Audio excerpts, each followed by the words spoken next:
दोस्तों नमस्कार। कथुरवाल political classes में आपका स्वागत है। आज हम शुरू करेंगे गवर्नेंस यानी कि 10वीं यूनिट का एक नया टॉपिक। और नए टॉपिक में आज हम बात कर रहे हैं अकाउंटेबिलिटी एंड कंट्रोल के बारे में, यानी कि उत्तरदायित्व और नियंत्रण के बारे में। ये क्या होता है, ठीक है।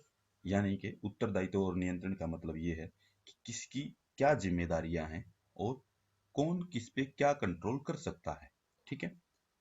यानी कि कार्यपालिका का कुछ काम होता है, जुडिशरी का कुछ काम होता है, और हमारी जो अम, संसद है या विधायिका है, उसका अलग काम होता है। तो लेजिस्लेटिव कंट्रोल भी जरूरी होता है, ठीक है। और साथ में एग्जीक्यूटिव कंट्रोल भी जरूरी होता है और जुडिशरी कंट्रोल भी जरूरी होता है। तो उन तीनों की जो जिम्मेदारियां हैं उनके ऊपर कंट्रोल करते हुए हम क्या निर्णय लेते हैं और किन चीजों के बारे में बातचीत करते हैं, ठीक है। तो सबसे पहले हम बात करते हैं कार्यपालिका और वैधानिक नियंत्रण, यानी कि एग्जीक्यूटिव और लेजिस्लेटिव कंट्रोल पर, ठीक है। उनकी बात करते हैं, ठीक है। और इसके अंदर जो है हम कभी भी जो है यहाँ पे जब हम बात करते हैं तो बजट के माध्यम से चीजों के ऊपर बात करते हैं, ठीक है, कई बार। तो यहाँ पे सबसे पहली जो हमारी बात होगी वो होगी कि बहस और चर्चा के माध्यम से, यानी कि थ्रू एंड डिबेट्स, इसके माध्यम से हम जो कंट्रोल कर सकते हैं। इसके ऊपर जो हम डिस्कशन करेंगे, बहस और चर्चा थ्रू डिबेट्स एंड डिस्कशन। तो डिबेट्स एंड डिस्कशन जो है हमारा जो इंस्टीट्यूशनल वाली जो यूनिट है, यूनिट 7 जो है, जहाँ पे हम बातचीत करेंगे उसके अंदर हम जो है डिटेल में बात करेंगे इसके बारे में, ठीक है। यहाँ पे हम उसके बारे में बातचीत नहीं कर सकते हैं। इसके बाद हम बात करते हैं संसदीय समितियों के माध्यम से, यानी कि थ्रू पार्लियामेंट्री कमेटीज, ठीक है। ये भी जो है, ये भी हम जो संसद के बारे में जहाँ पे हम बात करते हैं यूनिट 7 में, हमारे जो सिलेबस में यूनिट 7 है, वहां पे हम इसके बारे में बात करेंगे, ठीक है। इसके बाद जो है, इसके बाद हम बात करेंगे थर्ड, ठीक है, बजटरी नियंत्रण के माध्यम से, ठीक है। बजटरी नियंत्रण के माध्यम से भारतीय संसद वित्तीय रसीद और कार्यपालिका के व्यय, इसके बारे में, यानी कि थ्रू बजटरी कंट्रोल। ये बजटरी कंट्रोल की हम बात कर रहे हैं यहाँ पे, ठीक है। ये बजटरी कंट्रोल जो है वो कैसे होगा उसके बारे में हम जो यहाँ पे बातचीत करेंगे, ओके। तो इसके ऊपर जो है कार्यपालिका की जो शक्ति होती है, हम जो हमारी एग्जीक्यूटिव जो हो उसके ऊपर कंट्रोल करने की जरूरत पड़ती है कई बार, ठीक है। तो यहाँ पे जो है, जो बजटरी कंट्रोल है, इसके थ्रू जो है संसद जो है वो हमारी जो एग्जीक्यूटिव है उसके ऊपर कंट्रोल बना के रखती है कि कार्यपालिका के खर्चे क्या है, वो कैसे खर्च करेगी, ठीक है। तो बजट के माध्यम से कंट्रोल किया जाता है। बजट यानी कि हमारा जो वार्षिक वित्तीय विवरण होता है, ठीक है, हमारे साल के जितने भी खर्चे हैं, लेन देन है, वो सब जो है वो बजट होते हैं, ठीक है। जिससे क्या है कि सरकार जो हो अपने देश को चलाने के लिए, यानी कि भारत सरकार जो मान लीजिए, तो भारत सरकार अपने देश को चलाने के लिए कुछ एक आवश्यक धनराशि इकट्ठा करती है, कुछ मनी निकालती है, ठीक है। उस मनी को जो बिना संसद की अनुमति के, उसको संसद की परमिशन लेनी पड़ती है, ठीक है। पार्लियामेंट से उसको जो है वो परमिशन चाहिए, और पार्लियामेंट की परमिशन के बिना जो है वो हमारी जो कंसोलिडेटरी फंड होता है उसके अंदर से एक पैसा भी नहीं निकाल पाती है, ठीक है। तो यानी कि हमें जो बजट बनाना पड़ता है वो हमारी संचित निधि जो है, कंसोलिडेटरी फंड जो है, वहां से हम इसको निकाल करके लाते हैं, ठीक है। और वहीं से इसको निकालने के बाद जो है हम इसको लागू करते हैं, सरकार अपने खर्चे करती है, उसके क्या खर्चे हो सकते हैं। चलिए आगे नेक्स्ट टॉपिक जो हमारा है, इसी के अंदर नेक्स्ट टॉपिक के ऊपर हम चलते हैं, वो भारत में बजट प्रक्रिया किस प्रकार की है, ठीक है। कि भारत में बजट की क्या प्रक्रिया है, कि भारत में बजट कैसे पास किया जाता है, क्या काम करते हैं हम बजट के थ्रू, ठीक है। तो भारत के अंदर जो बजट है वो हमारा जो सेंट्रल बजट है, केंद्रीय बजट जो हम पास करते हैं, वो जो वित्त मंत्रालय है हमारा, ठीक है, हमारा जो फाइनेंशियल डिपार्टमेंट है, वित्त मंत्रालय जो है वहां पे उसके आर्थिक कार्य विभाग द्वारा, यानी कि फाइनेंशियल डिपार्टमेंट के द्वारा जो है उसको तैयार किया जाता है। यानी कि ये बात ध्यान रखने की है, आपके एग्जाम में ये बहुत इंपॉर्टेंट चीजें हैं, ये माइन्यूट माइन्यूट चीजें हैं, छोटी छोटी चीजें हैं, ठीक है। इनको बहुत तरीके से याद करने की जरूरत पड़ेगी आपको, कि ये जरूर याद होनी चाहिए, स्ट्राइक करनी चाहिए आपके दिमाग पे, कि आप देखे देखते ही आपको स्ट्राइक करे कि हाँ ये आंसर होगा, ठीक है। तो जो हमारा वित्त मंत्रालय होता है, ठीक है, फाइनेंस मिनिस्ट्री जो होती है हमारी, उसका डिपार्टमेंट होता है फाइनेंशियल डिपार्टमेंट, ठीक है। तो वो जो फाइनेंशियल डिपार्टमेंट होता है हमारा, वो बजट को तैयार करता है। पहले बजट क्या होता था, पहले बजट जो हो वो दो भागों में होता था, ठीक है। टू कैटेगरीज के अंदर जो है वो बजट तैयार किया जाता था। जैसे कि एक होता था रेल बजट और दूसरा होता था आम बजट। ठीक है, आम बजट होता है देश के लिए, दूसरा रेल बजट होता है रेल के लिए। यानी कि रेल का और आम बजट जो है दोनों अलग किए गए थे। ठीक है, दोनों अलग अलग पेश किए जाते थे। लेकिन क्या है कि इस प्रथा को जो 2017-18 के बजट में खत्म कर दिया गया, कि 2017-18 का जो बजट आया उसके अंदर जो है इसको खत्म कर दिया गया। और इस बजट को जो है क्यों शुरू, ये बजट पहले से कब शुरू हुआ था? ये बजट शुरू हो रखा था हमारा 1924 से। 1924 से जो है अंग्रेजों ने रेल बजट और आम बजट दोनों अलग अलग किए थे। उसके बाद जो है भारत सरकार ने जो है इसको 2017-18 में खत्म कर दिया। ठीक है, तो रेल बजट को जो है खत्म करने की बात ये थी कि रेल बजट को आम बजट के साथ, इसका मतलब ये हुआ कि जब ये अलग अलग थे इनको इकट्ठा कर दिया, रेल बजट एक साथ आ गया आम बजट के। ठीक है, रेल बजट और आम बजट दोनों एक साथ कर दिए गए।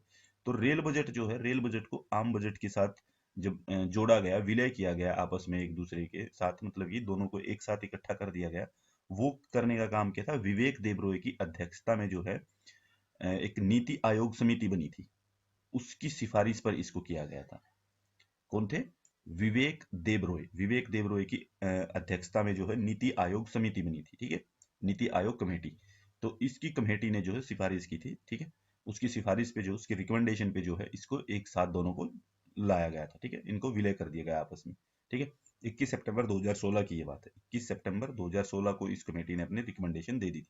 ठीक है, क्योंकि ये देखा जा रहा था उसमें पे रिकमेंडेशन क्यों दी गई, क्यों ये बात हमारे सामने आई? ये इसलिए आई क्योंकि ये महसूस किया गया कि अ, समय के साथ साथ जो है वो रेलवे की तुलना में, यानी कि रेलवे जो काम कर रही है, रेलवे की तुलना में जो दूसरे जो एरियाज हैं, जैसे डिफेंस का है, ठीक है, हमारा जो कम्युनिकेशन का एरिया है, ठीक है, अब संरचना स्ट्रक्चर वाले जो एरिया हैं हमारे, ठीक है, उसके बाद में मतलब इनसे क्या है कि रेलवे की तुलना में इन क्षेत्रों के अंदर जो वो ज्यादा ग्रोथ हुई है। ठीक है, यहाँ पे डिफेंस के क्षेत्र में, कम्युनिकेशन के क्षेत्र में, और जो हमारे जो स्ट्रक्चर वाले जो एरिया है वहां पे।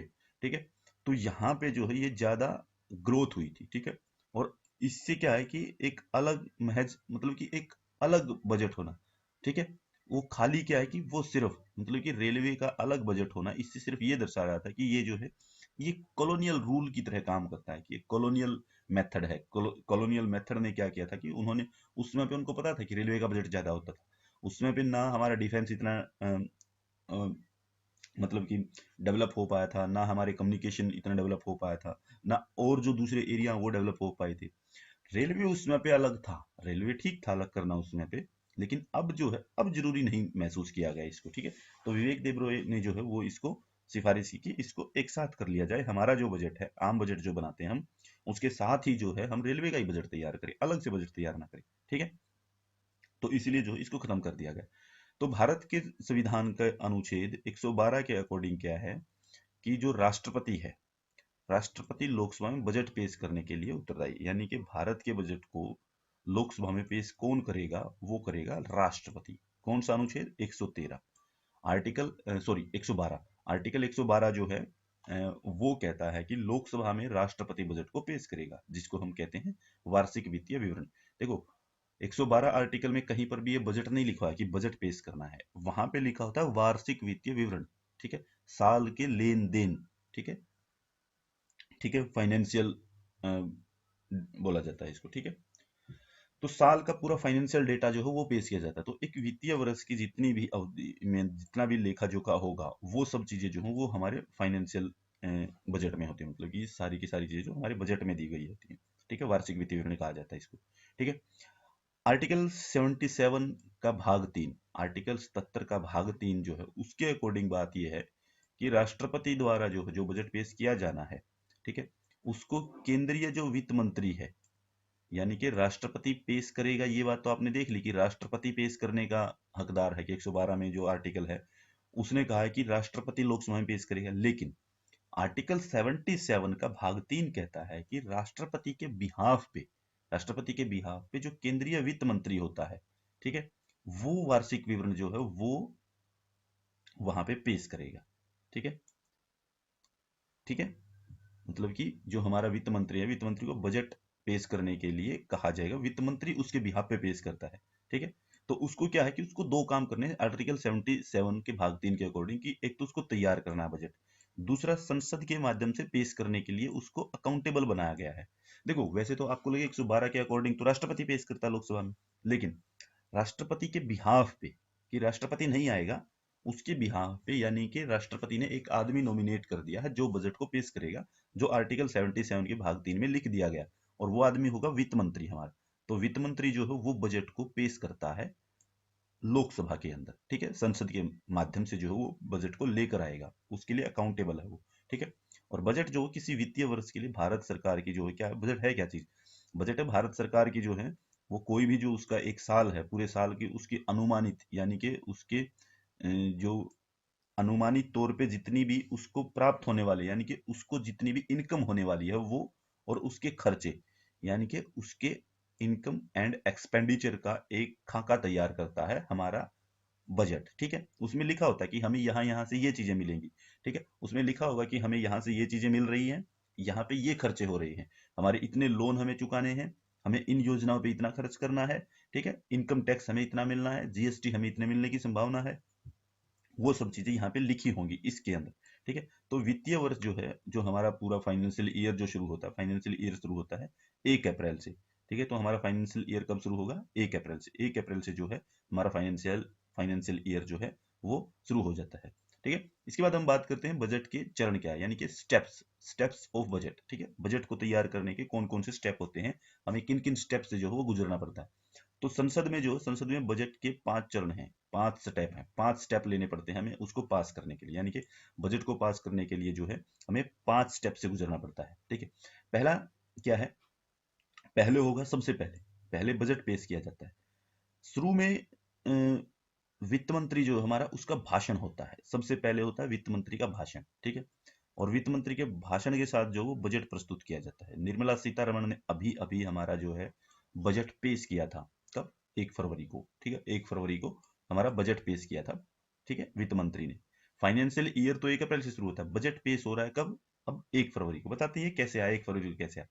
तो यहाँ पे बजट प्रस्तुत किया जाता है वित्त मंत्री के द्वारा, वित्त मंत्री भाषण देगा, बताएगा क्या क्या कैसे क्या हुआ है, ठीक है, उसके साथ बजट आ जाएगा, ठीक है।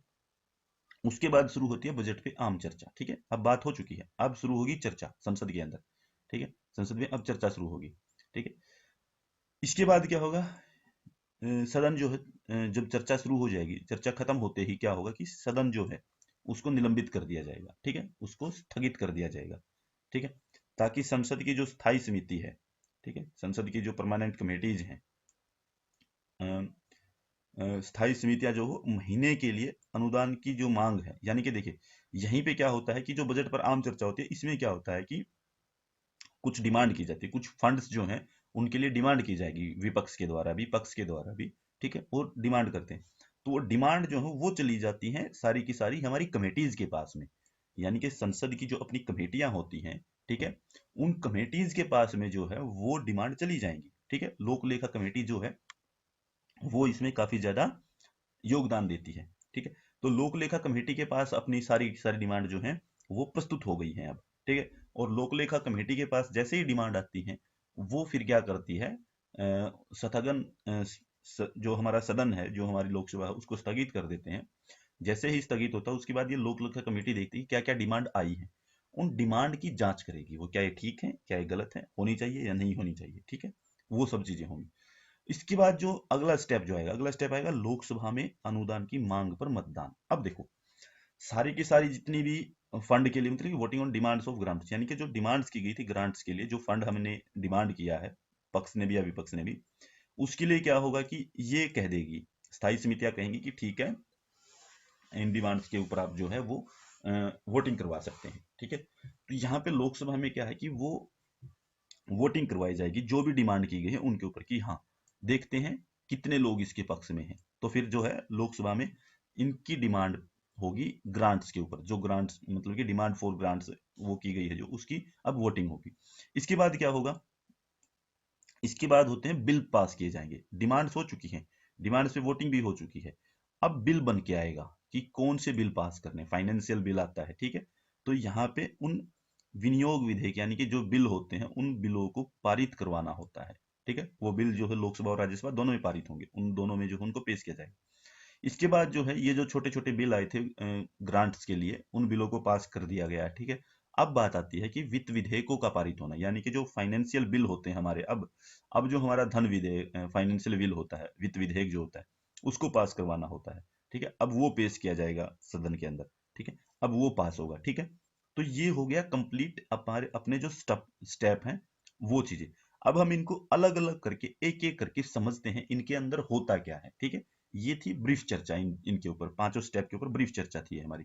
इसके बाद हम समझते हैं कि इसके एक एक स्टेप को कैसे समझा जा सकता है, एक एक स्टेप में क्या क्या बातें आती हैं। ठीक है, बजट के बारे में क्या क्या चीजें हैं, वो सब चीजें हम अब समझते हैं कि बजट प्रस्तुतिकरण, यानी कि बजट को पेश कैसे किया जाएगा। ठीक है, बजट जो है वो किस तरीके से जो है पेश किया जाता है।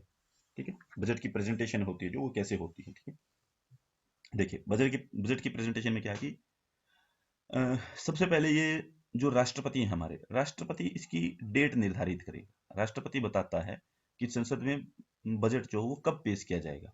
ठीक है, राष्ट्रपति जो है वो तारीख निर्धारित करता है संसद में बजट कब पेश किया जाएगा। यही चीजें आती हैं पेपर में कि बजट प्रस्तुतिकरण की डेट कौन डिसाइड करता है, राष्ट्रपति करता है, लोकसभा अध्यक्ष करता है, राज्यसभा अध्यक्ष करता है, या वित्त मंत्री करता है। एक क्वेश्चन में एक ठीक बताना, तो आंसर होगा राष्ट्रपति। ठीक है, तो राष्ट्रपति जो है वो निर्धारित करता है कि बजट प्रस्तुतिकरण की डेट क्या होगी।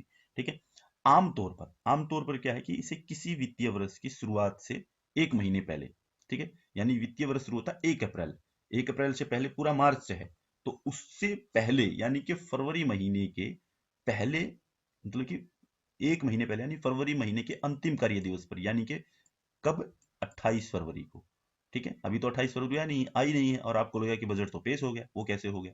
ठीक है, अब देखिए, लेकिन बजट पेश करने की जो ये 92 साल पुरानी प्रथा है, इसको अब बदल दिया गया है। यानी कि जो 28 फरवरी को बजट पेश होता था, अब वो जो है उसको बदल करके कब कर दिया गया, 2017 के बाद से बजट जो है वो 1 फरवरी को पेश किया जा रहा है। यानी कि हमने अभी देखा निर्मला सीतारमण ने 1 फरवरी को बजट पेश किया था। ठीक है, तो अब जो है ये 2 महीने पहले प्रस्तुत हो रहा है, पहले 1 महीने पहले उसको जो है प्रेजेंट किया जाता था पार्लियामेंट के अंदर।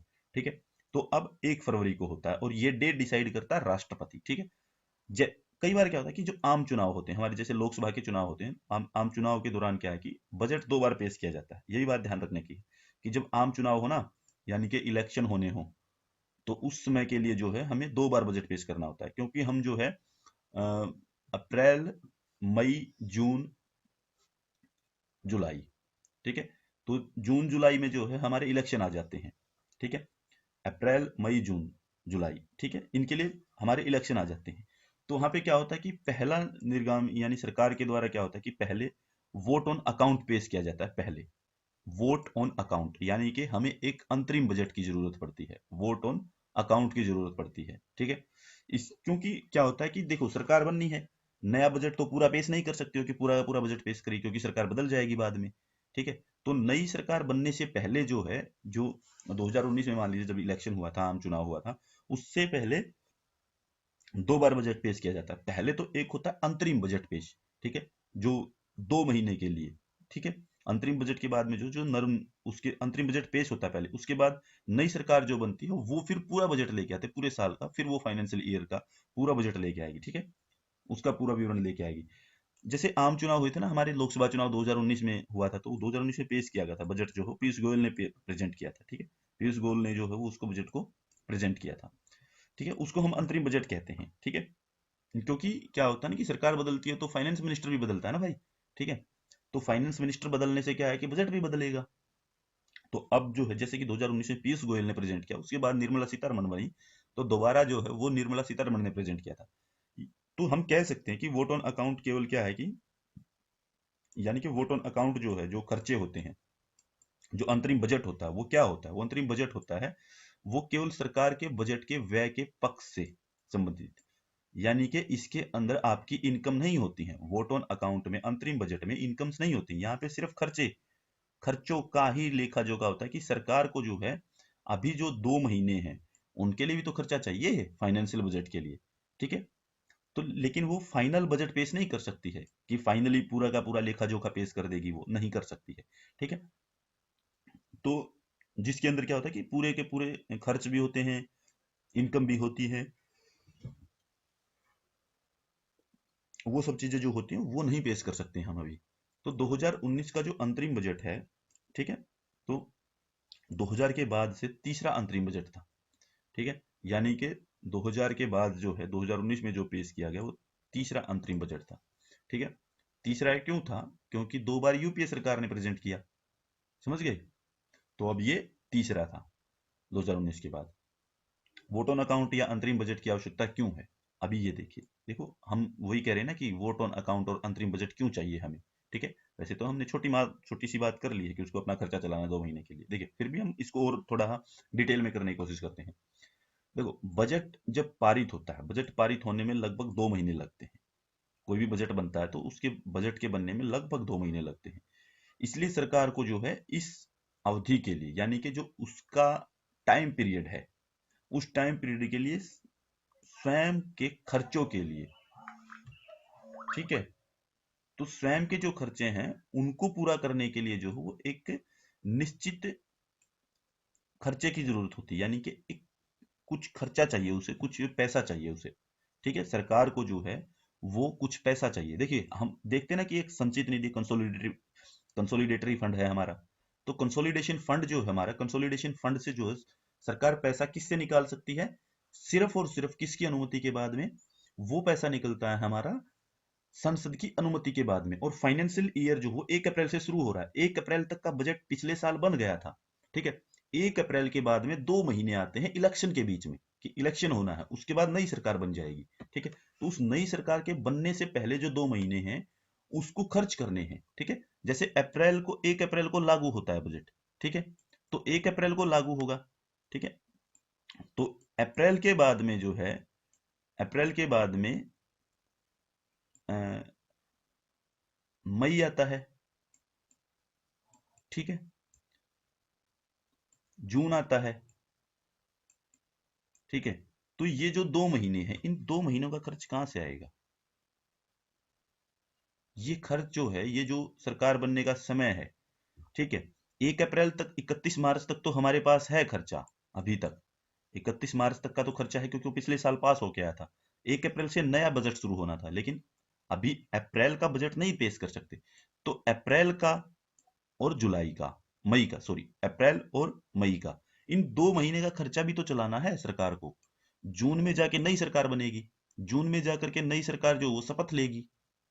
तो इसीलिए जो है हमें नई सरकार का वेट करना है। तो इन 2 महीने का जो है वो हमें खर्च करना है। तो इन 2 महीने के खर्च के लिए जो वोट ऑन अकाउंट होता है, ठीक है, इन 2 महीने के खर्च के लिए, सिर्फ खर्च के लिए, इनकम नहीं होगी यहाँ पे, सिर्फ खर्च के लिए सरकार को पैसे की जरूरत होती है। और उसके लिए जो है सरकार जो है वो संसद से अनुमति लेती है, एक पैसा निकालने की अनुमति लेती है कि हमें संचित निधि से कुछ पैसा चाहिए, ठीक है। और इसकी जो बात हम करते हैं वो करते हैं अनुच्छेद 116, अनुच्छेद 116 जो है, आर्टिकल 116 जो है वो वोट ऑन अकाउंट, यानी कि वोट ऑन अकाउंट की वो बात करता है। उसके अंदर जो है एक विशेष उपबंध दिया गया है, ठीक है, विशेष उपबंध दिया गया है, जिसके लिए जो है वो सरकार द्वारा जो है आमतौर पर 2 महीने के खर्च के लिए जो उसको जरूरी राशि होती है वो संसद से वोट करवा के लेनी पड़ती है। संसद से जो है वो वोटिंग करवा के हासिल होती है, ठीक है, कि संसद में वोट करवाना पड़ेगा कितना खर्चा ले सकते हैं आप, ठीक है, संसद पास करके देगी। जब से क्या है कि जब से सरकार ने जो वो 1 फरवरी को बजट पेश करना शुरू किया, सरकार पहले 28 फरवरी को करती थी, अब 1 फरवरी को करती है। अब क्या है, अब वोट ऑन अकाउंट की जरूरत नहीं रही है, ठीक है, अब वोट ऑन अकाउंट की जरूरत नहीं रहती है। अब खाली जो वो चुनाव के वर्ष के दौरान इसकी आवश्यकता होती है। यानी कि हमारा जो इलेक्शन ईयर होता है, देखो ये हर साल होता था। पहले क्या होता था, जब 28 फरवरी को होता था, क्योंकि उसमें 2 महीने लग जाते हैं पास होने में, पारित होने में 2 महीने लग जाते हैं, तो अप्रैल का खर्च भी चला जाता था। अब क्या है कि अब जो है, अब सिर्फ कब जरूरत पड़ती है, अब पड़ती है सिर्फ इलेक्शन से पहले जरूरत। जो मैंने ये बताया आपको, ये पूरा का पूरा डेटा, ये सिर्फ इसी में पड़ती है कि अब इलेक्शन से पहले ही जो है, कभी भी जब इलेक्शन होगा, आम चुनाव जो होंगे, उससे पहले ही इसकी जरूरत पड़ती है। नहीं तो अब हर साल इसकी जरूरत नहीं पड़ती है, ठीक है। तो इसके लिए अब जो है सिर्फ इलेक्शन से पहले। अब बात करते हैं वित्त मंत्री के भाषण के बारे में। वित्त मंत्री का भाषण जो है, बजट भाषण जिसको आप कहते हैं, उसको 2 भागों में देखा जाता है, ठीक है, वो 2 भाग में प्रेजेंट होता है। भाग ए जो है उसमें देश की एक सामान्य आर्थिक स्थिति होती है, यानी कि इंडिया का इकोनॉमिक सर्वे जो है वो भाग ए में प्रेजेंट किया जाएगा। ठीक है, आर्थिक स्थिति यानी कि भारत की इकोनॉमिक कंडीशन कैसी है। ठीक है, हम इकोनॉमिक तौर पे किस तरीके से काम कर रहे हैं। फिर आता है भाग बी। भाग बी जो है वो क्या करता है, वो करता है हमारे जितने भी टैक्स हैं उसके बारे में बात करता है वित्त मंत्री। ठीक है, निर्धारित प्रस्ताव से संबंधित, यानी कि भाग बी में जो है वो जितने भी टैक्सेस जो हमने शुरू किए हैं या नए टैक्स लगाए हैं या कुछ हटाए हैं, उनसे निर्धारित प्रस्तावों पर बात होती है, उससे संबंधित जो है वो बात करता है। ठीक है, तो ये बात आपको ध्यान रखिए कि बजट जो है, जो आज 1 फरवरी को निर्मला सीतारमण ने प्रेजेंट किया, उसमें पहले 2 भाग में बात हुई है उसकी। तो पहले उसके भाषण का पहला जो पार्ट है उसमें है इंडिया की इकोनॉमिक कंडीशन के बारे में, कि इंडिया की इकोनॉमिक कंडीशन कैसी है। दूसरा जो बी भाग है उसमें बात की उसने कि भारत में कौन से टैक्स शुरू किए जाएंगे, कौन से हटाए जाएंगे, टैक्स की क्या दर रहेंगी। ठीक है, उसके ऊपर वो सब बातें होती हैं, वो प्रस्ताव रखे जाते हैं उनके द्वारा। ठीक है, आम बजट जो वो वित्त मंत्री द्वारा लोकसभा में पेश होता है, यानी कि वित्त मंत्री जो है वो इसको प्रेजेंट करता है। ठीक है, लोकसभा में वित्त मंत्री का जो भाषण है, भाषण के समापन पर क्या है कि जैसे ही उसका भाषण खत्म होता है वो राज्यसभा के अंदर चला जाता है। ठीक है, जो पूरा का पूरा हमारा वित्तीय विवरण है, बजट जो है, जैसे ही उसका भाषण खत्म होगा वित्त मंत्री का, उसके बाद जो है वो हमारी जो राज्यसभा है, उच्च सदन जो है, उसके अंदर भेज दिया जाता है। वहां पे क्या होता है, वहां पे खाली जो है चर्चा की जा सकती है। राज्यसभा में जो है बजट के ऊपर खाली चर्चा हो सकती है। ठीक है, वहां पे कभी भी जो है किसी भी तरह की कोई डिमांड नहीं की जा सकती, डिमांड फॉर ग्रांट्स जो है वो नहीं हो सकती है। ठीक है, और वहां पे मतदान करने का किसी को अधिकार नहीं होता है। तो हमारी लोकसभा ही फाइनल करती है बजट क्या बनेगा, क्या नहीं बनेगा। ठीक है, राज्यसभा में एक खाली जो है वो फॉर्मेलिटीज पूरी की जाती हैं। ठीक है, उन फॉर्मेलिटीज से क्या है कि बातचीत हो गई, उसको प्रेजेंट कर दिया उन्होंने, बातचीत बोल दी, लेकिन वो कभी भी जो वो डिमांड नहीं कर सकते। ठीक है, उनके द्वारा जो है वो कोई भी अधिकार नहीं कि वो किसी भी डिमांड के ऊपर वोट कर पाए। ठीक है, लोकसभा में डिमांड होगी, लोकसभा में ही वोट किए जाएंगे किसी भी चीज के लिए। ठीक है, इसके बाद सेकंड स्टेप पे आते हैं। अब सेकंड स्टेप क्या है, सेकंड स्टेप जो है वो है बजट पर आम चर्चा। अब शुरू होती है आम चर्चा। हमने वित्त मंत्री का भाषण जो वो खत्म कर लिया, बजट पेश कर दिया। अब हम बात करते हैं कि अब चर्चा करते हैं बजट के ऊपर। बजट के ऊपर चर्चा में क्या क्या चीजें आएंगी, कैसे आएंगी, वो देखते हैं।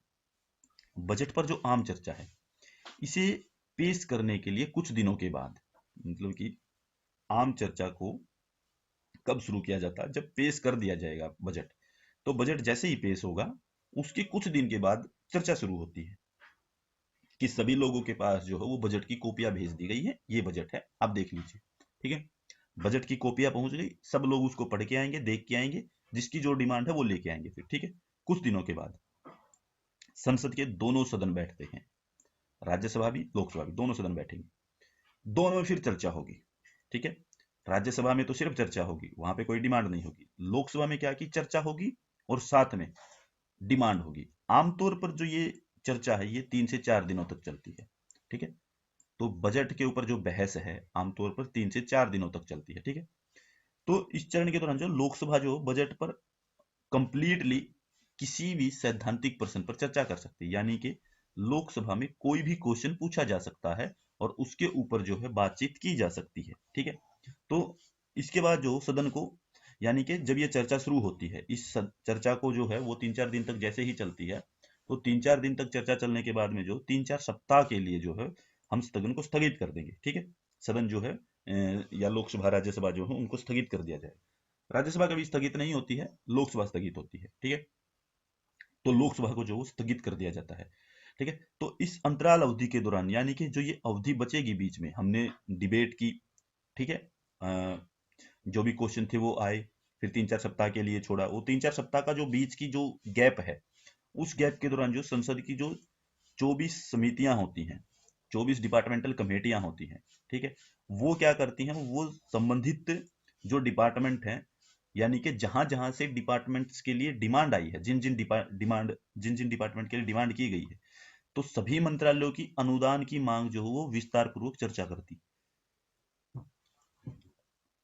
ठीक है, यानी कि जिस जिस भी डिपार्टमेंट से डिमांड आई है, वहां पे जो ये 24 विभागीय समितियां हैं, जो 24 डिपार्टमेंटल कमेटीज हैं, 24 डिपार्टमेंटल कमेटीज जो हैं वो इसकी जांच पड़ताल करती हैं।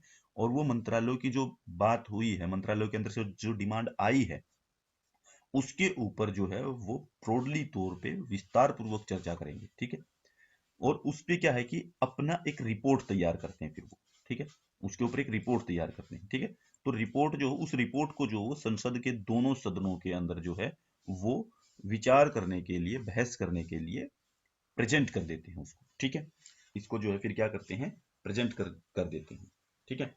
तो अब आगे चलती है थर्ड स्टेप के ऊपर। ये था सेकंड स्टेप जहां पे चर्चा हुई है, ठीक है। थर्ड स्टेप पे क्या होता है कि थर्ड स्टेप में होता है कि अनुदान की मांग पे voting on demands for grant, यानी कि जो डिमांड की गई थी, जो ग्रांट आई थी, जिनके ऊपर हमने पहले स्टेप में देखा वित्त मंत्री ने भाषण दिया, बातें हुई, चर्चा हो गई, खत्म बात।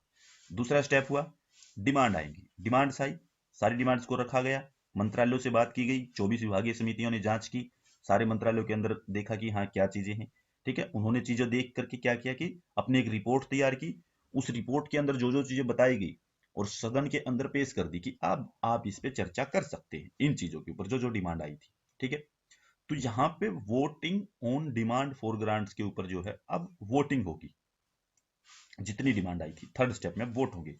अनुच्छेद 113 में इसकी बात की गई है, vote on demand for grants की बात कहां पे है कि किसी भी डिमांड के लिए वोट कहां पे होगा, अनुच्छेद 113 में, आर्टिकल 113 के अंदर इसकी बात होगी। तो सदन में जो स्थायी समिति है, स्थायी समिति का जो हमारी जो परमानेंट कमेटी होती है, परमानेंट कमेटी ने जो रिपोर्ट पेश की है, ठीक है, उसके पेश किए जाने के बाद जो सदन समिति के जो रिपोर्ट है, रिपोर्ट की चर्चा करेंगे वो सदन, जो समितियों ने, जो कमेटीज ने जो रिपोर्ट तैयार करके दी हैं, अब उनके ऊपर वो डिपार्टमेंट वाइज चर्चा होगी, ठीक है। तो अनुदान की यानी कि जो डिमांड की गई है ग्रांट के लिए, ठीक है, डिमांड फॉर ग्रांट्स के लिए जो बात हुई है, अब उसको मतदान के लिए आगे पेश किया जाएगा, ठीक है। अब जो डिमांड है वो डिमांड पूरी होगी वोटिंग से, वोटिंग पक्ष होगा, वोटिंग कितनी किसके पक्ष में है उससे डिमांड पूरी होगी, ठीक है। तो यहाँ पे अब उसकी बातचीत होगी।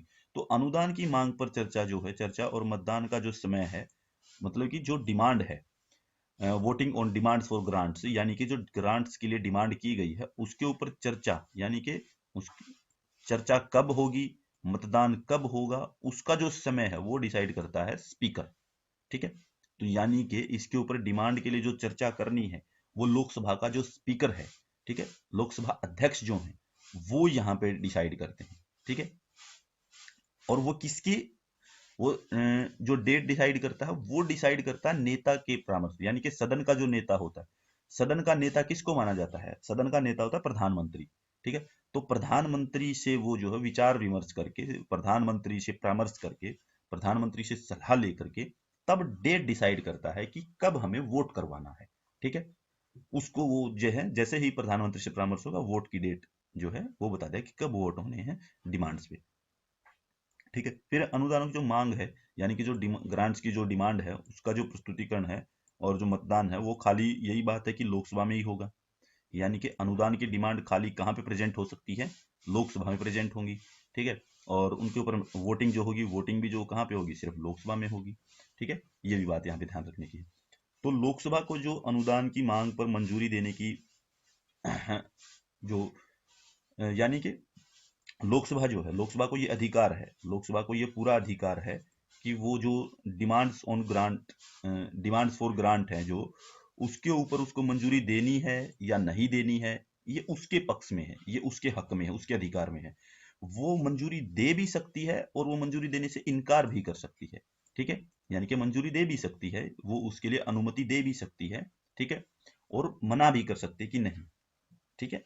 यानी कि आप डिमांड्स जो है ग्रांट के लिए जो डिमांड कर रहे हैं उसके लिए मना भी कर सकती हूँ, ठीक है।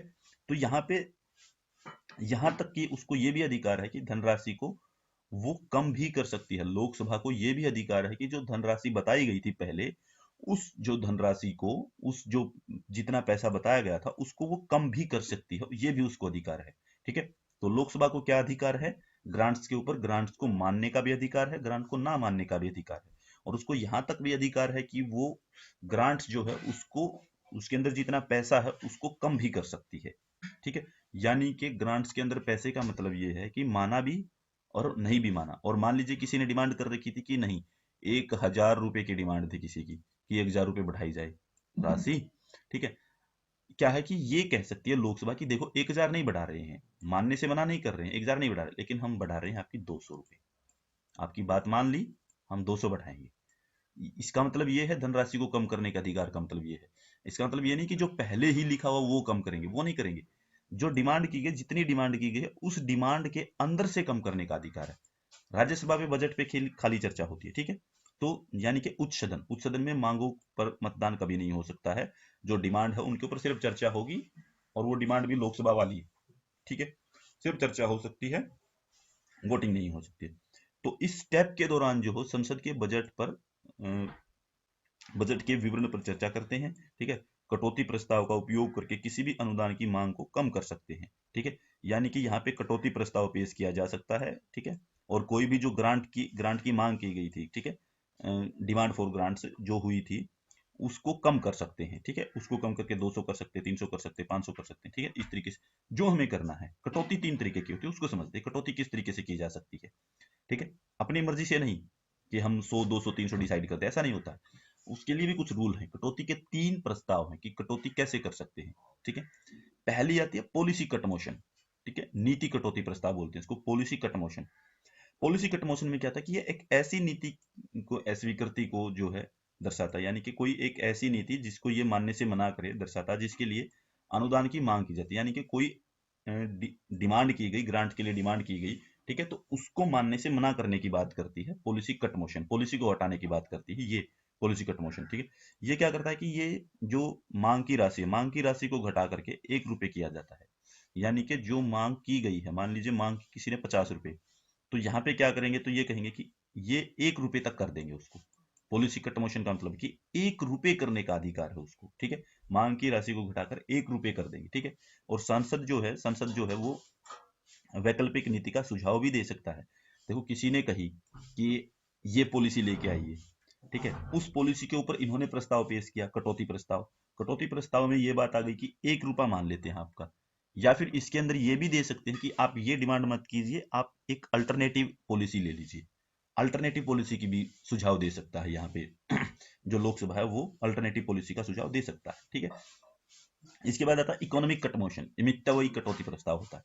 इकोनॉमिक कट मोशन जो वो क्या होता है कि वो होता है अर्थव्यवस्था के कल्याण के लिए, यानी कि इकोनॉमिक वेलफेयर की बात होती है यहाँ पे, ठीक है। इसके लिए कोई डिमांड की जाती है, इकोनॉमिक वेलफेयर के लिए कोई डिमांड आती है, तो उसमें क्या है कि जो राशि निर्धारित की गई है, ठीक है, उसकी डिमांड की जाती है। एक निर्दिष्ट, यानी कि एक अलग से डिमांड होती है, इकोनॉमिक वेलफेयर के लिए अलग से डिमांड की जा सकती है इसके अंदर, ठीक है। वो बात होती है इसके अंदर, इकोनॉमिक कट मोशन के लिए निर्दिष्ट राशि, उसके लिए बात की जाएगी यहाँ पे। इसके बाद आता है सांकेतिक कटौती, यानी कि token cut motion. Token cut motion क्या होता है, इसका उपयोग जो भारत सरकार की जिम्मेदारी के से रिलेटेड होता है। मतलब कि कटौती, टोकन कट मोशन जो सांकेतिक कटौती प्रस्ताव, ये इंडियन गवर्नमेंट यानी कि जो भारतीय सरकार है उससे रिलेटेड है। कि इसमें क्या है कि एक शिकायत प्रकट करने के लिए किया जाएगा, कोई भी एक शिकायत जो है वो यहाँ पे रखी जा सकती है, ठीक है। ठीक है, सांकेतिक कटौती में होता क्या है, विशेष शिकायत प्रकट करने के लिए अनुदान की राशि, यानी कि कोई स्पेशल जो है वो शिकायत आई है, उसको दिखाने के लिए जो है राशि जो है, यानी कि अनुदान, यानी कि जो ग्रांट की जो राशि है उसको 100 रुपए की कमी की जाती है। यानी कि कोई जो है वो सांकेतिक कटौती है, सिर्फ सांकेतिक कटौती, यानी कि कटौती कितनी की गई, ज्यादा डिमांड थी, उसमें से 100 रुपए घटा दिए गए, ठीक है। ये कटौती प्रस्ताव, तो कटौती प्रस्ताव का महत्व इस तथ्य में निहित है कि यह जो है वे संबंधित विभागों द्वारा की गई अनुदान की मांग पर विस्तृत चर्चा करने में मदद करता है, ठीक है। यानी कि इसका मतलब ये है कि जो रिलेटेड डिपार्टमेंट थे, जिस डिपार्टमेंट से ये डिमांड आई थी, उस डिपार्टमेंट से जो है इसको कम करने के ऊपर बात की जाएगी, ठीक है। अनुदान की जो मांग है उस पर विस्तृत चर्चा करने में ये मदद करेगा, यानी कि कंप्लीट चर्चा होगी इसमें, जो ब्रीफ चर्चा नहीं होगी, वो ब्रॉड चर्चा होगी, काफी लंबे समय तक की डिबेट होगी, ठीक है। काफी टाइम लग जाएगा इसमें बात करें तो। सरकार के प्रति जिम्मेदारी की जो है वो जो है ये भावना प्रकट की जाती है कि सरकार की जिम्मेदारी है, ये काम कीजिए, ठीक है। तो इस चीज को लेके आ जाता है, और सरकार यहाँ पे 100 रुपए कम कर सकती है जो डिमांड आई है उसमें से, ठीक है। तो ये टोकन कट मोशन होता है, सांकेतिक कटौती प्रस्ताव, ठीक है। हालांकि ये केवल जो है एक औपचारिकता है, ऑफिशियल, ठीक है, औपचारिकता पूरी की जाती है, क्योंकि इस तरह के प्रस्तावों को केवल पेश किया जाता है। मतलब कि जो टोकन कट मोशन जो है, कटौती करने वाले जो हैं वो खाली, देखो पहली बात तो यही है कि ये सरकार की जिम्मेदारी से रिलेटेड है, तो सरकार इसमें संकेत ही करती है और इसको खाली ये औपचारिकता पूर्ण करती है, यानी कि इन प्रस्तावों को खाली पेश किया जाता है, चर्चा की जाती है, लेकिन इसको कभी पारित नहीं किया जाता है। ये कटौती प्रस्ताव यानी कि 100 रुपये कम कर दिए, फलाना कम कर दिए, ये किए नहीं जाते, इसको सरकार मान ही लेती है, क्योंकि सरकार को जो वो सदन में बहुमत प्राप्त होता है। ठीक है, ये जो क्या है कि देखो, सरकार को सदन में बहुमत प्राप्त है, तो सरकार इस चीज को जो है वो अपने तरीके से ही प्रेजेंट करेगी। ठीक है, विपक्ष अगर इस चीज पे डिमांड कर रहा है, किसी चीज में कट करने की बात कर रहा है, तो वो विपक्ष जो है वो बहुमत में नहीं होता है, सरकार खुद पक्ष में होती है। ठीक है, सरकार के पास बहुमत होता है, इसीलिए जो है वो अगर कटौती की बात भी की जाए तो सरकार 100 रुपये तक कटौती करती है। ठीक है, नहीं तो करती भी नहीं है, इसको ऐसे कैसे एज इट इज रखा जाता है। ठीक है, कुछ चीजों को लेकर के। इसके बाद आते हैं कुछ विधेयक पेश किए जाएंगे। विधेयक क्या होंगे? विनियोग विधेयक का पारित होना, passing of appropriation bill, passing of appropriation bill. ठीक है, विनियोग का अर्थ है यानी कि एप्रोप्रिएशन का मतलब यह है कि किसी विशेष उपयोग के लिए आधिकारिक रूप से आवंटित धनराशि, यानी कि हमने किसी काम के लिए स्पेशली हमने ये देखा कि कोई विशेष प्रयोग करना है, उसके लिए जो है वो आधिकारिक तौर पे जो है हमें एक धनराशि की जरूरत पड़ती है।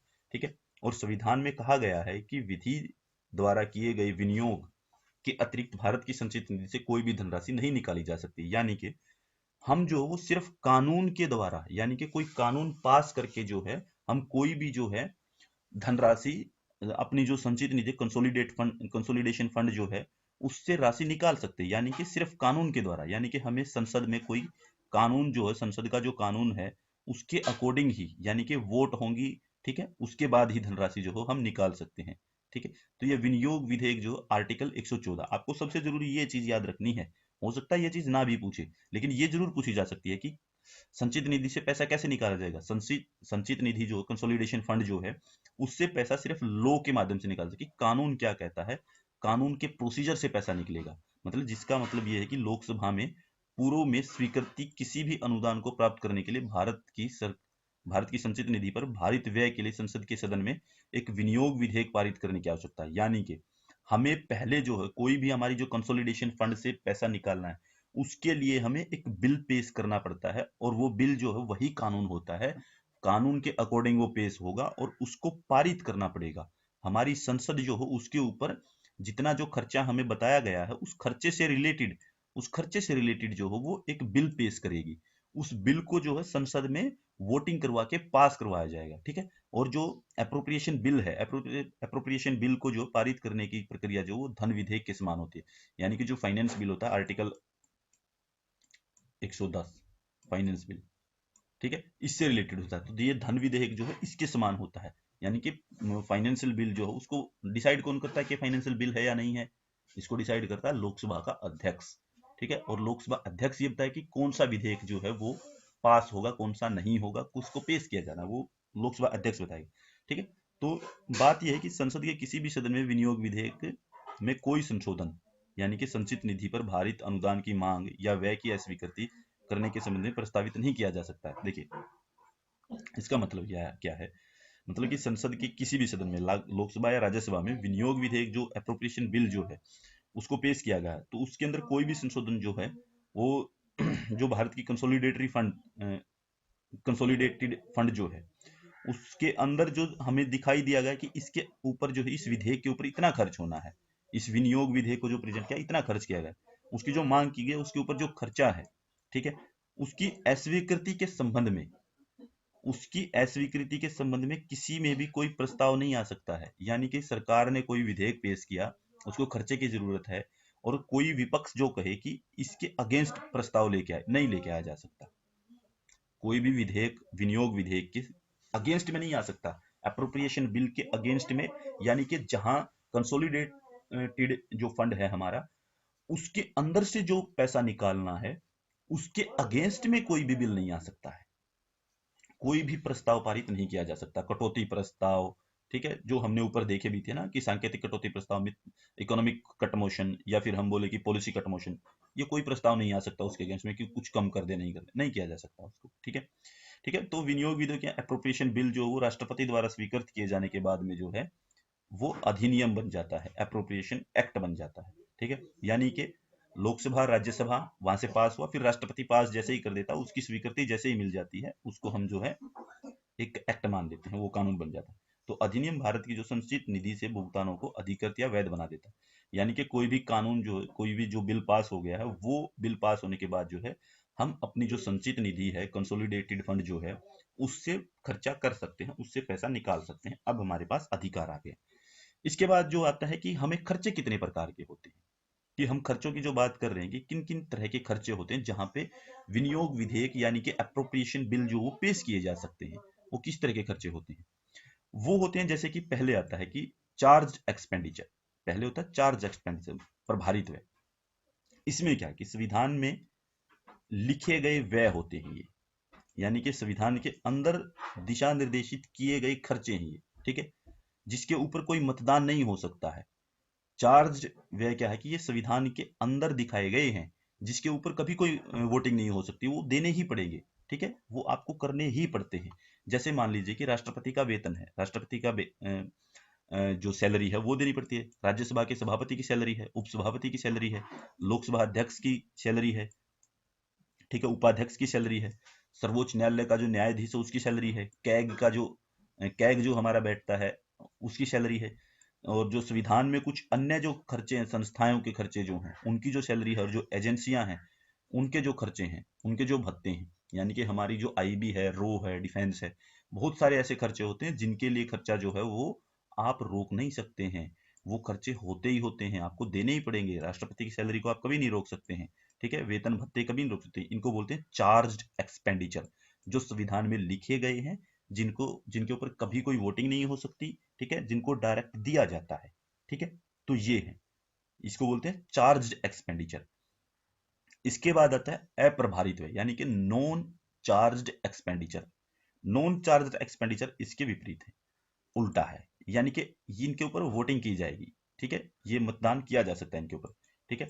और कुछ अलग खर्चे होते हैं, कुछ अदर एक्सपेंडिचर हैं, उनको पूरा करने के लिए भारत की जो संचित निधि है, ठीक है, कंसोलिडेटरी जो फंड है, उससे प्रस्तावित आवश्यक राशि है, यानी कि उससे प्रस्तावित आवश्यक राशि है जिसमें आपका बजट भी होता है, ठीक है, उससे निकाले जाते हैं खर्चे, ठीक है, वहां से पैसा निकाला जाता है अपने खर्चे को पूरा करने के लिए सरकार के, यानी कि in with in other words अगर हम कहें बात को, तो अनुदान की मांग के माध्यम से व्यय, यानी कि हम यहाँ पे जो ग्रांट्स की डिमांड करती है सरकार, वो वो सब चीजें यहाँ पे आ जाएंगी नॉन चार्ज्ड एक्सपेंडिचर में, ठीक है। प्रस्तावित धनराशि जो है, जो सरकार जो खर्च करती है, वो यहाँ पे खर्चे आएंगे, और वो निकाले जाते हैं आपके वोटिंग से, विनियोग विधेयक पेश करके उनसे निकाले जाएंगे, ठीक है। फिर है इसके बाद जो हम बात करते हैं, वो बात करते हैं फाइनेंशियल बिल के बारे में। फाइनेंशियल बिल पारित होना, पेश करना 110 में है, पारित होना जो है वो 117 में है। फाइनेंशियल बिल पारित होता है, आर्टिकल 117 फाइनेंशियल बिल। तो वित्त विधेयक जो है, यानी फाइनेंशियल बिल जो भारत सरकार के जो है अगले वर्ष के वित्तीय प्रस्तावों के बारे में बात करता है, ठीक है, यानी कि नेक्स्ट ईयर में जो सरकार को खर्चे करने हैं, उसके जो खर्चे होने हैं, वित्तीय प्रस्ताव जो है उनको प्रेजेंट करता है कि सरकार ये खर्चे करेगी, इनके लिए जो है उसको जो है एक वित्त विधेयक पेश करना है, ठीक है, उसको फाइनेंशियल बिल पेश करना है। तो ये धन विधेयक के लिए, ठीक है, लागू सभी शर्तों के अधीन होता है, कि धन विधेयक के अंदर जो शर्तें लागू होती हैं वो सब चीजें इसके अंदर आ जाएंगी, ठीक है।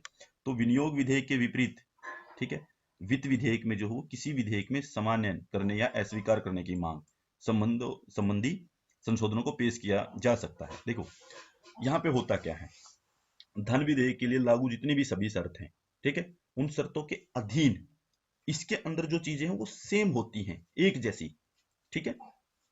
इसके अंदर सारी चीजें जो हैं वो आप उसको रिजेक्ट कर सकते हैं, नॉन रिजेक्शन की बातें होती हैं, वो सारी चीजें इसके अंदर आ जाएंगी, ठीक है।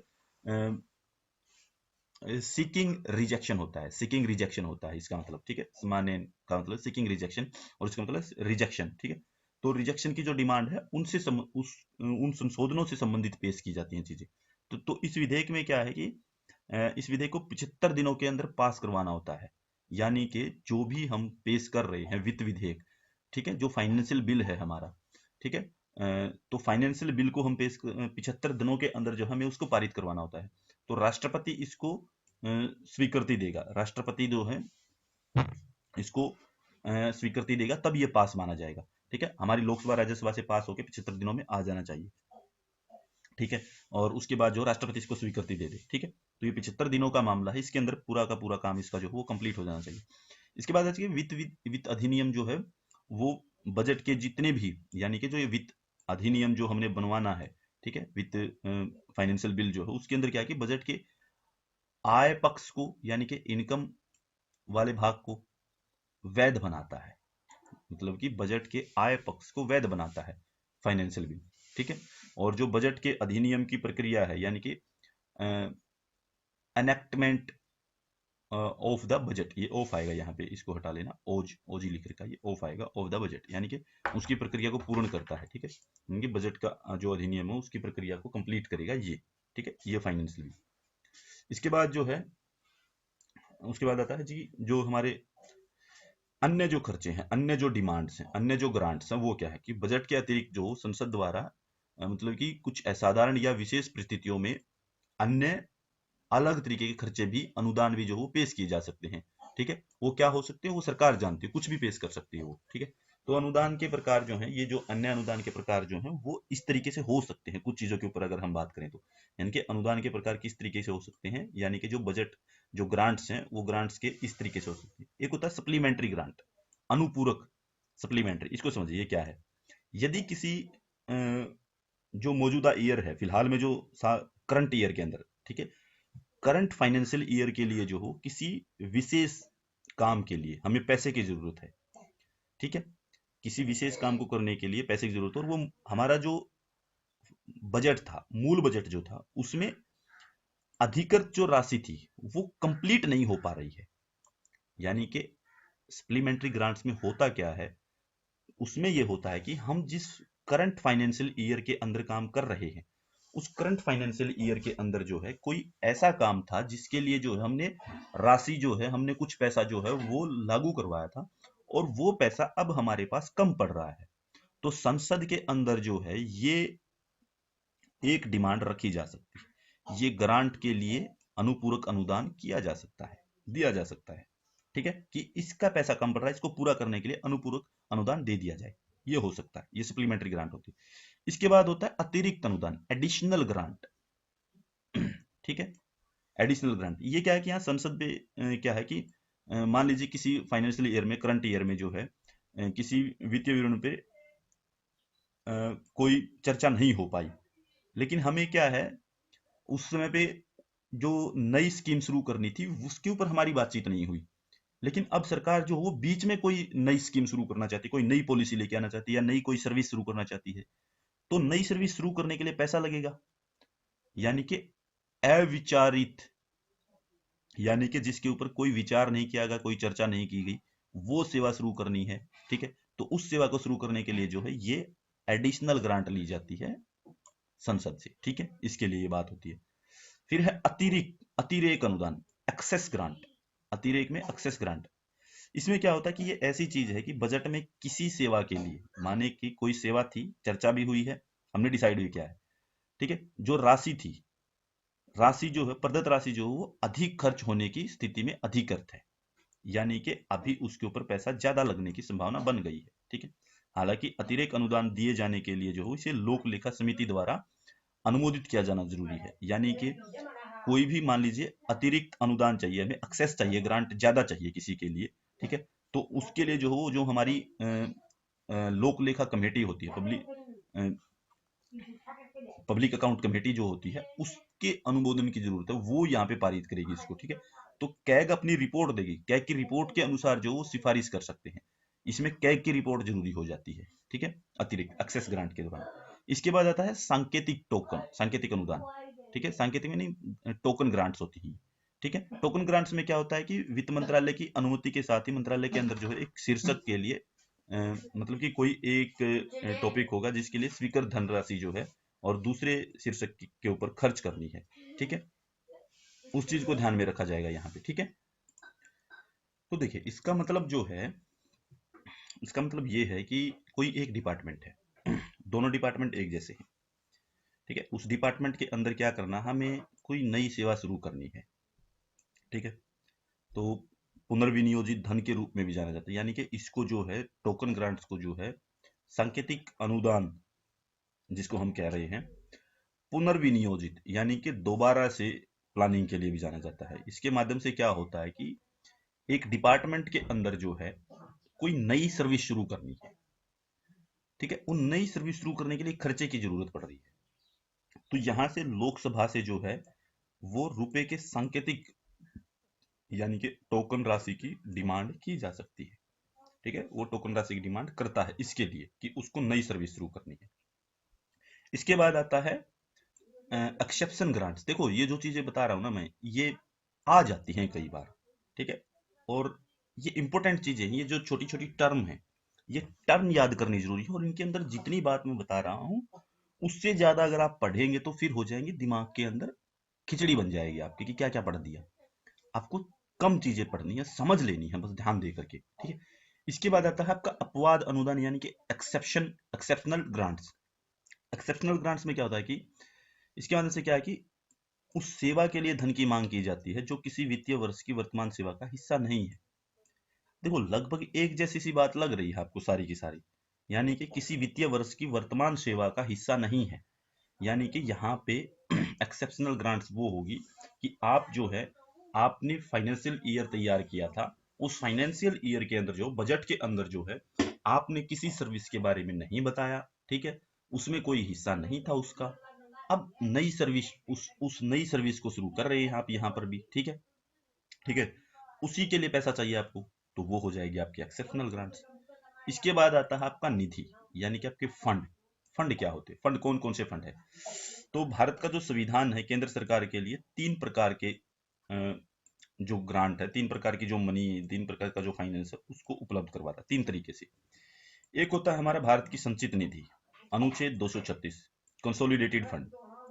उसके बाद है भारत का सार्वजनिक लेखा, अनुच्छेद 266 public account India, public account India. इसके बाद है भारत की आकस्मिक निधि, अनुच्छेद 267 कंटेंजेंसी फंड, ठीक है, आकस्मिक निधि ये कंटेंजेंसी फंड बोला जाता है, कंटेंजेंसी लिख रखा गलत है ये थोड़ा, इसको कंटेंजेंसी फंड कर लेना, ठीक है, जी ये आ जाएगा, कंटेंजेंसी फंड हो जाएगा ये, ई कर लेना, आर की जगह पे यहाँ पे ई कर लेना, ठीक है, ये हटा देना। तो भारत की जो संचित निधि है एक एक करके देखते हैं। भारत की जो संचित निधि है, संचित निधि क्या है, भारत की संचित निधि एक निधि है जिसके लिए सभी प्राप्तियों को क्रेडिट दिया जाता है, यानी कि यहाँ पे जितनी चीजें आएंगी उनको क्रेडिट किया जाएगा, यानी कि और जितनी जाएंगी भुगतान, जितने हमने यहाँ पे भुगतान करने उनको डेबिट किया जाएगा, यानी कि इसकी जो बैलेंस शीट बनती है उसकी बैलेंस शीट में आने वाली चीजों को क्रेडिट कर देंगे और यहाँ से जो जाएंगी उसको डेबिट कर देंगे।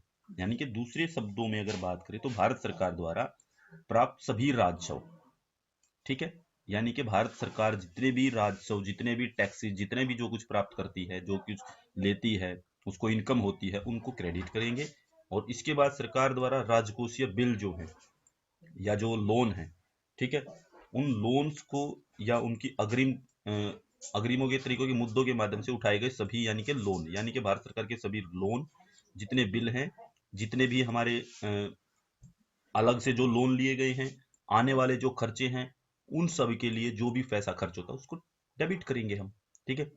फिर जैसे कि ऋणों के पुनर्भुगतान में सरकार क्या करती है, ऋणों का मतलब कि repayment of loan, repayment of loan में क्या होता है कि सरकार द्वारा प्राप्त सभी धन, भारत का जो समेकित कोष बनता है, यानी कि भारत सरकार जितने भी लोन प्राप्त करती है, जितना पैसा प्राप्त करती है उसको हम कहते हैं कंसोलिडेट फंड, ये समेकित फंड दिखा, ठीक है, संचित निधि को, ठीक। तो भारत सरकार की ओर से जो है कानूनी रूप से जो है वो इसको अधिकृत करना पड़ता है, यानी कि ये भारत, हम बात करते हैं ना कि लोकसभा पारित करती है, तो कानूनी रूप से लोकसभा पारित करके देगी इसको, ठीक है।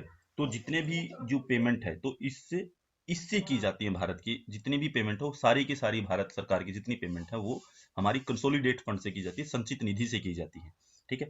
इसी फंड में जो है, इसी निधि में जो है कोई भी धन जो है, कोई भी राशि जो है वो संसदीय कानून के अनुसार जो है वो जारी की जा सकती है, यानी कि विड्रॉ की जा सकती है। कोई भी राशि हमें जो है वो किसी के लिए जारी करनी है, विड्रॉ करनी है, ठीक है, तो संसद का कानून जो है उसके अकॉर्डिंग ही निकाली जा सकती है, ठीक है। तो उसके कानून के बिना आप जो है उसको नहीं निकाल सकते हैं, ठीक है। तो धन को जो हो कानून के अकॉर्डिंग निकालना पड़ता है आपको, कानून से बाहर जाके आप नहीं निकाल सकते कि अपनी मर्जी से निकाला, नहीं। इसके बाद भारत का जो सार्वजनिक खाता है, ठीक है, पब्लिक अकाउंट जो है, पब्लिक अकाउंट ऑफ इंडिया जो है वो क्या कहता है, उसके अंदर क्या है कि भारत सरकार की ओर से उसके द्वारा प्राप्त सभी अन्य सार्वजनिक धन, यानी कि बाकी जो धन है वो प्राप्त करते हैं, जैसे संचित निधि में जो जमा किए गए या अन्य को भारत के सार्वजनिक खाते में जमा किया जाएगा, यानी कि संचित निधि के अंदर जो जमा किए जाते हैं, भारत का अपना एक अकाउंट है उसके अंदर जमा होते हैं, यानी कि भारत का एक खाता है, तो भारत का पब्लिक अकाउंट खाता जो हो उसके अंदर भारत सरकार के सारे पैसे जमा होते हैं। इसमें क्या होता है कि जैसे भविष्य निधियां होती हैं, ठीक है, फ्यूचर फंड होते हैं, ठीक है, न्यायिक जमा होते हैं, जुडिशरी फंड होते हैं, बचत बैंक जमा होता है, विभागीय जमा होता है, ठीक है, प्रेषण जमा होते हैं भेजे जाने वाले, ठीक है, ये सारी चीजें शामिल होती हैं हमारे पब्लिक अकाउंट खाते के अंदर। ये इतने इंपॉर्टेंट नहीं है, आप इनके ऊपर ज्यादा ध्यान मत देना बेसिक भी, लेकिन फिर भी समझने के लिए जरूरी है कि हो सके कहीं ना कहीं से कभी ना कभी ऐसा हो जाए, कहीं से कोई क्वेश्चन पूछ ले, तो हमें इतना तो पता होना चाहिए कि ये है क्या चीज, ठीक है, इसके अंदर क्या चीजें शामिल होती हैं। तो ये खाता जो है कार्यकारी कार्रवाई द्वारा संचालित होता है, यानी कि कार्यकारी कार्रवाई का मतलब होता है एग्जीक्यूटिव एक्शन के द्वारा चालू होता है। ये हमारा जो एग्जीक्यूटिव एक्शन है उससे इसको चालू किया जाता है, एग्जीक्यूटिव यानी कि एग्जीक्यूटिव जो पावर है वो इसको लागू रखती है, ठीक है। इस खाते से यानी कि भुगतान जो है वो बिना संसदीय विनियोग के किए जा सकते, यानी कि संसद का जो संसद के अंदर जो हो उसके कानून के बिना किए जा सकते हैं, यहाँ से भुगतान कई तरह के, ठीक है। तो इस तरह के भुगतान तो ज्यादातर बैंकिंग लेन देन के नेचर के होते हैं, ठीक है। तो ज्यादातर बैंकिंग लेन देन जो हो सरकार के वो इस खाते से होते हैं, पब्लिक अकाउंट ऑफ इंडिया, ठीक है, यहाँ से होते हैं। ये इंपॉर्टेंट चीज है इसके अंदर की, ये चीज की इंडिया के बैंकिंग लेन देन कहाँ से होते हैं, हमारे पब्लिक अकाउंट से, ठीक है, पब्लिक अकाउंट ऑफ इंडिया। और ये जो चीजें लिखी गई हैं ये चीजें आपको याद रखनी है, ठीक है। देखो नोट्स आपके पास हिंदी में भी भेजता हूँ मैं, इंग्लिश में भी भेजता हूँ। हिंदी में मैं इसलिए पढ़ा रहा हूँ, सब बच्चे हिंदी वाले हैं, ठीक है। इंग्लिश में पढ़ाने के लिए इसलिए जरूरी नहीं समझ रहा है मैं कि हमारे पास बच्चे इंग्लिश वाला एक दो बच्चा है जो सिर्फ इंग्लिश समझ लेता है, लेकिन जो इंग्लिश वाला है वो हिंदी भी बहुत अच्छी समझ लेता है, हमारे पास बच्चों की इस तरीके की स्ट्रेंथ है, तो ठीक है। तो इसीलिए जो है हम हिंदी में इसको करते हैं, ताकि हिंदी वाले बच्चे जो हो उनके लिए समस्या यही रहती है, हिंदी वाले बच्चों के लिए, कि उनको हिंदी में मटेरियल नहीं मिलता है। मटेरियल मिल जाता है, उनको समझाने वाली चीजें नहीं आती कि समझाएं कैसे इसको हिंदी में। तो समझाने के लिए इसीलिए हिंदी में आगे सामने रखता हूं मैं कि हिंदी में ही समझ में आए यहाँ पे, ठीक है। कई चीजें इंग्लिश में भी पढ़ाई है मैंने पीछे, लेकिन वो जो चीजें हैं वो फिलोसफिकल चीजें हैं, ठीक है, वो आपको इंग्लिश में समझ में आ जाएंगी, कोई दिक्कत नहीं है उसके अंदर, ठीक है, क्योंकि वहां पे आप याद कर लेंगे चीजों को, वहां पे शब्दावली टर्मिनोलॉजी सारी इंग्लिश में ही पढ़नी पड़ेगी। भारत के संविधान को भी आपको इंग्लिश में पढ़ना चाहिए, मैं तो यही कहूंगा आप लोगों को, ठीक है। आपको हिंदी की जो चीज है आप समझ सकते हैं, आपकी मेंटल लैंग्वेज, आप जो आपकी मदर टंग जो है आपके मेंटल के लिए जो वो काम करती है, ठीक है, आपके दिमाग के लिए काम करती है। तो भारत की आकस्मिक निधि क्या कहती है, अब करते हैं भारत की आकस्मिक निधि को, ठीक है। भारत की आकस्मिक निधि क्या कहती है इसके बारे में, ठीक है। तो तो जो भारत की आकस्मिक निधि है, कंटिजेंसी फंड जो है, इंडिया का कंटिजेंसी फंड 267 आर्टिकल में जो आता है, यहाँ पे क्या है, कंटिजेंसी होती है कि आपको कुछ खर्चों के लिए आपकी कुछ एक्सेप्शनल खर्चे हैं अलग से। तो भारत ने संविधान की जो आकस्मिक निधि की स्थापना के लिए जो संसद से स्वीकृति ली थी, ठीक है, संसद जो है उसकी स्वीकृति देता है, संसद ही अधिकृत कर सकता है उसको, ठीक है, कोई नहीं कर सकता। कानून द्वारा निर्धारित राशि का समय समय पर भुगतान किया जाता है, यानी कि कानून द्वारा निर्धारित राशि जो है उसको समय समय भुगतान करते हैं हम, time to according to time, ठीक है। तो संसद ने जो है इसी को ध्यान में रखते हुए 1950 में भारतीय अधिनियम की आकस्मिक निधि को अधिनियमित किया, यानी कि भारतीय आकस्मिक निधि कब बनी, 1950 में संसद ने बना दिया, ठीक है। इसी निधि को जो राष्ट्रपति के निपटान में रखा गया, यानी कि राष्ट्रपति के कंट्रोल में है ये, ठीक है, और राष्ट्रपति ही इसकी अनुमति देता है। तो यहाँ पे संसद द्वारा जो है इसके प्राधिकरण जो है वो लंबित अप्रत्याशित व्यय को पूरा करने के लिए, यानी कि जो हमारे खर्चे हैं उनको पूरा करने के लिए जो है इसको लागू किया जाता है, ठीक है। हमारे खर्चे जो है बहुत सारे बच जाते हैं, बहुत सारे ऐसे खर्चे होते हैं जो पीछे छूट जाते हैं, तो उन खर्चों को पूरा करने के लिए जो है इसको लागू किया जाता है कंटिजेंसी को, ठीक है। तो इंडिया की पार्लियामेंट ने जो है वो इसको लागू किया है, ठीक है। तो प्रेसिडेंट के डिस्पोजल में है ये, ठीक, ठीक है, and can be make advance out of the it meet unforeseen expenditure pending, यानी कि जो हमारे पेंडिंग खर्चे हैं ना उनके लिए काम कर रही है, उनको पूरा करने के लिए काम करती है। तो इसका फंड जो राष्ट्रपति की ओर से जो है कहाँ पे जाएगा, वो जाएगा हमारे फाइनेंशियल सेक्रेटरी के पास में, ठीक है, राष्ट्रपति से जो फंड जाएगा वो फाइनेंशियल सेक्रेटरी के पास होता है।